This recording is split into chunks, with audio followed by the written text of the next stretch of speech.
Praise the lord. ఈ దిన చివవాకు. మా ప్రియ పరలోకపు తండ్రి, ఇంతవరకు తండ్రి నైనా మమ్మల్ని నీ రెక్కల నీడలో ఉంచుకుని కాచి కాపాడి సజీవ లెక్కలో నిలబెట్టినందు బట్టి నీకే కృతజ్ఞతాస్తుతులు చెల్లిస్తున్నాం. ప్రతిదినం నీ వాక్యం ద్వారా మాతో మాట్లాడుతూ ఎన్నో ఆత్మ విషయాలు నేర్పిస్తూ తండ్రి మా బ్రతుకును మారుస్తున్న దేవా నీకు స్తోత్రములు తండ్రి. ఇదిగో తండ్రి, ఈ దినం కూడా నీ వాక్యానికినైనా మేము వినటానికి సిద్ధపడి వచ్చి ఉంటుండగా అయ్యా తండ్రి, మీరు మాతో మాట్లాడమని అడుగుచున్నాం తండ్రి. వినగలిగిన చెవులను, గ్రహించగలిగిన మనసును మాకు దయచేయండి. ఆత్మ చెప్పుచున్న మాటలు చెవిగలవాడు వినుగాక. యేసు నామములో అడిగి ప్రార్థిస్తున్నాము తండ్రి, ఆమేన్. సామెతల గ్రంథధ్యానం 14వ అధ్యాయం 11 నుండి 13 వచనములు. భక్తిహీనుల ఇండ్లు నిర్మూలమగును, యథార్థవంతుల గుడారము వర్ధిల్లుదును.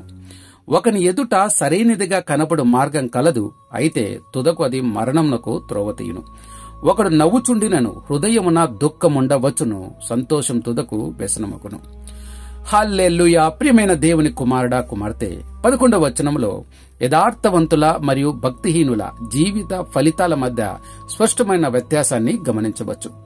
భక్తిహీనుల ఇండ్లు అంటే వారు నిర్మించుకున్న ఇండ్లు స్థిరముగా, భద్రముగా, ఎంతో విలువైనదిగా ఒకవేళ కనిపించినా చివరికి అవి కూలిపోతాయి. ఎందుకంటే అది దేవుని చిత్తానికి విరుద్ధంగా నిర్మించబడింది.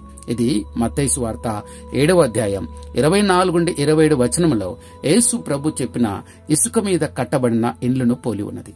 అతను బుద్ధి లేనివాడు కాబట్టి అలా కట్టాడు.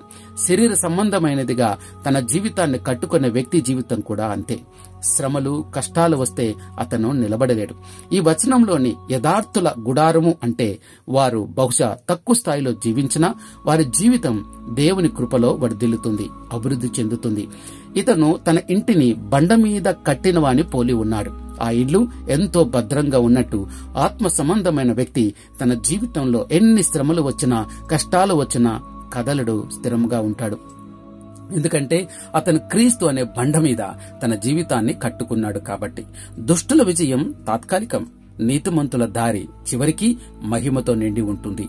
దేవుడు చూస్తున్నది మన హృదయ స్థితి మరియు మన మార్గం, ఆస్తి లేదా హోదా కాదని ఈ వచనం చెబుతుంది. 12వ వచనం మనకు ఒక బలమైన హెచ్చరిక ఇస్తుంది. మనకు సరైనదిగా కనిపించే ప్రతి మార్గం నిజంగా సరైనదే అని అర్థం కాదు. మన అభిప్రాయాలు, భావోద్వేగాలు, ఇతరుల అభిప్రాయాలు ఇవన్నీ తప్పుదారులను సరైనదిగా చూపించవచ్చు. తుదకు అనగా ఆ మార్గం చివరకు ఏ విధమైన ఫలితాన్ని ఇస్తుందో దేవుడి దృష్టిలో చూసుకోవాలి. న్యాయాధిపతులు 13-16 అధ్యాయాలు చదివితే అక్కడ సంసోనుకు దెలీలా సరైన వ్యక్తిగా కనిపించింది, కానీ చివరికి అది ఆత్మీయ మరియు శారీరక నాశనానికి దారితీసింది.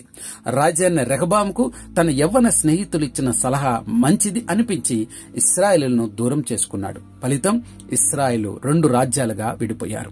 యూదా ఇస్కరేతు తన జీవితంలో తీసుకున్న నిర్ణయం అతన్ని మరణానికి అప్పజెప్పింది. కారణం, యేసు ప్రభును కాదనుకుని డబ్బుకు విలువనిచ్చాడు. శాశ్వత జీవానికి, పరలోకానికి నడిపించే మార్గం ఒకటే.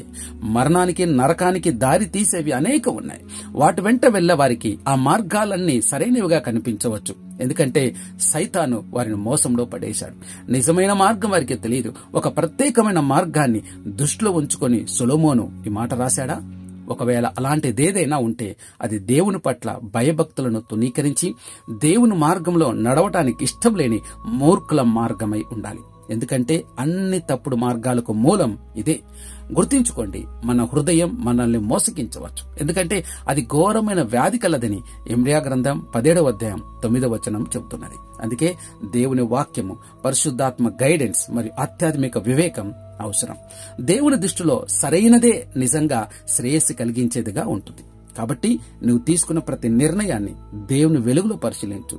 సొంత తెలివి ఆధారంగా కాకుండా దేవుని వాక్యం ఆధారంగా జీవించు. సరైనదిగా కనిపించేది సరైన మార్గం కాకపోవచ్చు అన్న జాగ్రత్తతో జీవించాలి. 13వ వచనం మనిషి బాహ్య హావభావాలు మరియు అంతరంగ స్థితి మధ్య ఉన్న వ్యత్యాసాన్ని చూపిస్తూ ఉంది.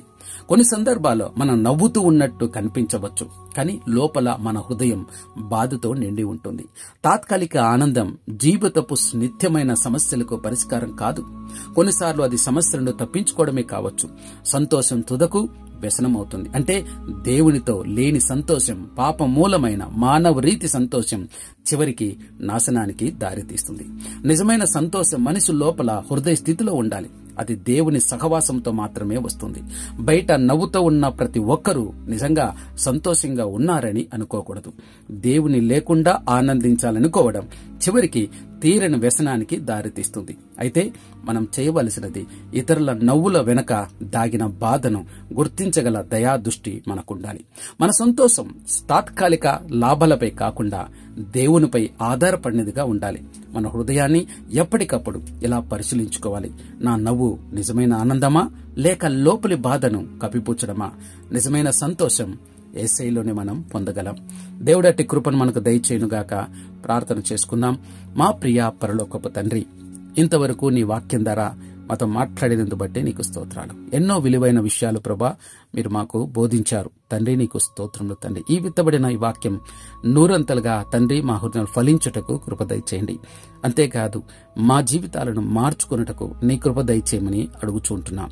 అవును ప్రభా తండ్రి, నైనా ఇదిగో అనేక మంది తండ్రి ఇల్లు కట్టుకుంటున్నారు, అనగా జీవితాన్ని కట్టుకుంటున్నారు. కానీ ప్రభా ఇసుక మీద కట్టిన వాని వలె అజ్ఞానంతో తండ్రి వారు జీవిస్తూ ఉంటున్నారు. ఆత్మీయ జీవితాన్ని పక్కన పెట్టి శరీర సంబంధమైన జీవితమే ముఖ్యమనుకుంటూ వెళుతూ తండ్రినైనా ఇసుక మీద కట్టిన వాని ఇండ్లులాగా వారి జీవితం ఉంటుండగా తండ్రి వారిని తండ్రి క్షమించండి, వారికి సరైన మార్గాన్ని బోధించండి అయ్యా, వారి ఎడల నీ కృప చూపించమని అడుగుచుంటున్నాం. దేవా నీకు వందనములు, స్తోత్రములు తండ్రి. కొన్నిసార్లు ప్రభా తండ్రి మాకెదురుగా కనిపించేవి తండ్రి కనిపించే మనుషులు, మాటలు అన్నీ కూడా మాకు మంచిగా కనిపిస్తున్నాయి. కానీ అవి మంచి అని అనుకోవడం మా భ్రమ అని, అది సరైనది కాదు అని మీరు మాట్లాడారు. కాబట్టి నైనా తండ్రి మీరిచ్చిన సందేశం ప్రకారం అయ్యా మా దగ్గరికి ఎవరన్నా వచ్చి మాట్లాడినప్పుడు 1-2 సార్లు ఆలోచించి ఇది మంచిదా కాదా అని నీ దగ్గర విచారించి జవాబు పొందుకొని సరైన మార్గంలో వెళ్ళటానికి నీ కృప దయచేయమడుగుచున్నా. మా సొంత అభిప్రాయాలపైన మా జ్ఞానం పైన ఆధారపడకుండానట్లు కృప చూపించమని అడుగుచుంటున్నా. అవును ప్రభా తండ్రి, మా హృదయంలో దుఃఖం ఉన్నది, కానీ బయటికి నవ్వుతూ ఉంటున్నాం.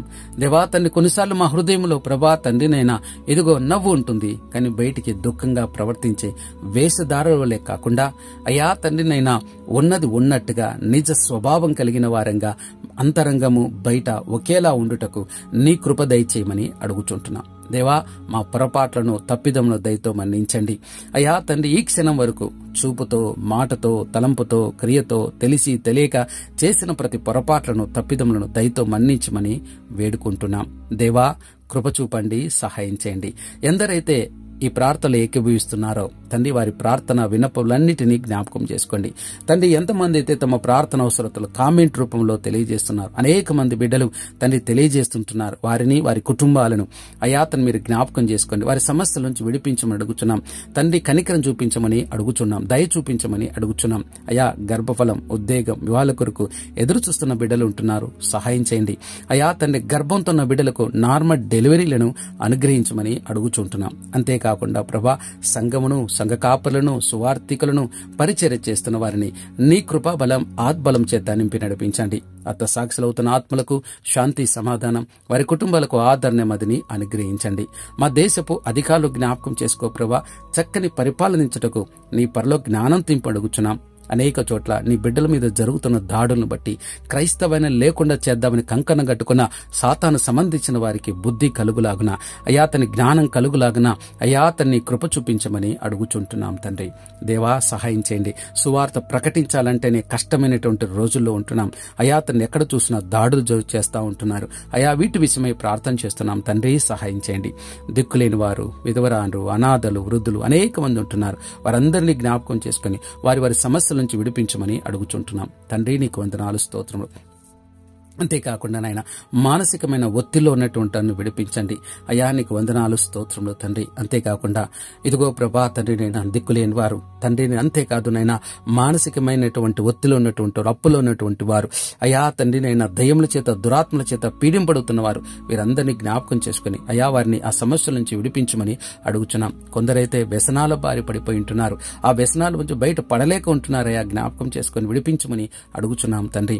అంతేకాకుండా ప్రభా దొంగతనాలు, మోసాలు అయా తన వ్యభిచారము తండ్రినైనా ఇలా భయంకరమైన పాపంలో ఉండి దాని నుంచి బయట పడలేక ఎవరైతే ఉంటున్నారో ఆ పాపం నుంచి విడిపించండి, ఆ పాప స్వభావం నుంచి వారిని కాపాడమని అడుగుచుంటున్నాం. దేవా, కోత విస్తారంగా ఉంది, పనివారి కొద్ది మందిగా ఉంటుండగా నిజమైన పనివారి నిమిత్తమే కూడా మేము ప్రార్థన చేస్తున్నాం. సహాయం చేయండి ప్రభా, కృప చూపించండి, సహాయం చేయండి. మరొక్కసారి విత్తబడినటువంటి వాక్యం మా హృదయంలో ప్రభా తండ్రి భద్రంగా ఉంచుకున్నటకు నీ కృప దయచేయండి.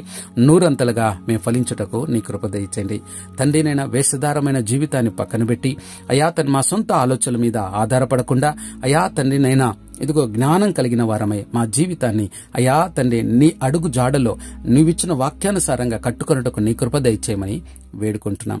జన్మదినాలు, వివాహ దినాలు జరుపుకుంటున్న బిడ్డల యొక్క జీవితాల్లో మీరిచ్చిన నూతన దయా కిరీటాలను బట్టి నీకే స్తుతులు, స్తోత్రాలు చెల్లిస్తూ మమ్మల్ని తగ్గించుకుంటూ నేను మాత్రమే హెచ్చిస్తూ ఈయన పలను మా ప్రభును రక్షకున్న యేసుక్రీస్తు వారి అతి శ్రేష్టమైన నామలో బ్రతిమాలడిగి వేడుకుంటున్నాం తండ్రి. ఆమేన్, ఆమేన్, ఆమేన్.